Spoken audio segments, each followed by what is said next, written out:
আসসালামু আলাইকুম। রাজনীতির ময়দানে একটা শব্দও কখনো কখনো বড় বড় ঝড় তুলতে পারে। এই যেমন দোসর বলার ঘটনাকে ঘিরে এখন মুখোমুখি হয়েছে দুই রাজনীতিবিদ। একদিকে জাতীয় নাগরিক পার্টির আহ্বায়ক নাহিদ ইসলাম, অন্যদিকে আছেন বিএনপির স্থায়ী কমিটির সদস্য সালাহ উদ্দিন আহমদ। ঘটনার সূত্রপাত জুলাই সনদ স্বাক্ষরের দিনকে ঘিরে। সেদিন সংসদ ভবনের দক্ষিণ প্লাজায় জুলাই যোদ্ধা নামে কয়েকশো মানুষ তাদের দাবিতে বিক্ষোভে নামে। পুলিশের সঙ্গে সংঘর্ষে আহত হয় অনেকেই। এর পরদিন নাহিদ ইসলাম সংবাদ সম্মেলন করে অভিযোগ তোলেন যে বিএনপির স্থায়ী কমিটির সদস্য সালাহ উদ্দিন আহমদ আহত জুলাই যোদ্ধাদের ফ্যাসিস্ট আওয়ামী লীগের দোসর বলেছেন। তিনি ক্ষোভ প্রকাশ করে বলেন যে মানুষেরা জুলাই আন্দোলনে রাজপথে দাঁড়িয়েছে, যারা বুলেটের সামনে গিয়েছে তাদের দোসর বলা মানে ইতিহাসকে অসম্মান করা। নাহিদ আহ্বান জানিয়েছেন সালাহ উদ্দিন আহমদ যেন তার বক্তব্য প্রত্যাহার করে নেন, আর আহত যোদ্ধা এবং শহীদ পরিবারের কাছে যেন তিনি ক্ষমা চান, আর নিজে এসে তাদের কাছ থেকে জুলাই অভ্যুত্থানের গল্প শুনে নেন।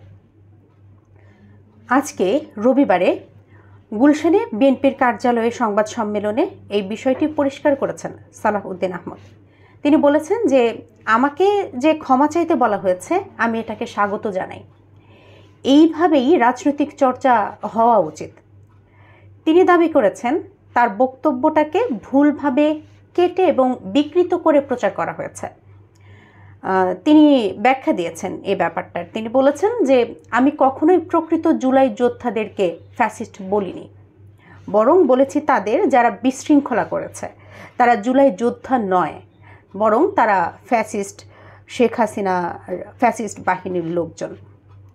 সালাহ উদ্দিন বলেছেন যে জুলাই গণ অভ্যুত্থানে বিএনপির 422 জন প্রাণ দিয়েছেন। এটা কেবল 36 দিনের একটা আন্দোলন নয়, 16 বছরের একটা ধারাবাহিক সংগ্রামেরই ফল এই জুলাই আন্দোলন। তার ভাষায় জুলাই অভ্যুত্থান বাংলাদেশের জাতীয় জীবনের একটা ড্রাইভিং ফোর্স। আমরা যারা ফ্যাসিবাদ বিরোধী সংগ্রাম করেছি তাদের সবার সম্মান অক্ষুণ্ণ রাখতে চাই, এমনটাই সালাউদ্দিন বলেছেন। তিনি বলেছেন যে আমার বক্তব্যের উদ্দেশ্য ছিল জুলাই আন্দোলনের সম্মানটাকে রক্ষা করা, কেউ যেন ভুল করে সেই যোদ্ধাদের কলঙ্কিত না করে। এখন দেখা যাচ্ছে দুই পক্ষের বক্তব্যের মূল পার্থক্য শব্দের ব্যাখ্যায়। নাহিদ মনে করছেন এটা অপমান, আর সালাউদ্দিন বলছেন যে এটা ভুল বোঝাবুঝি। তবে দুজনেই কিন্তু একমত জুলাই অভ্যুত্থান বাংলাদেশের ইতিহাসের গর্ব, যা কোনোভাবেই বিভাজনের নয়, বরং এটা একটা ঐক্যের প্রতীক।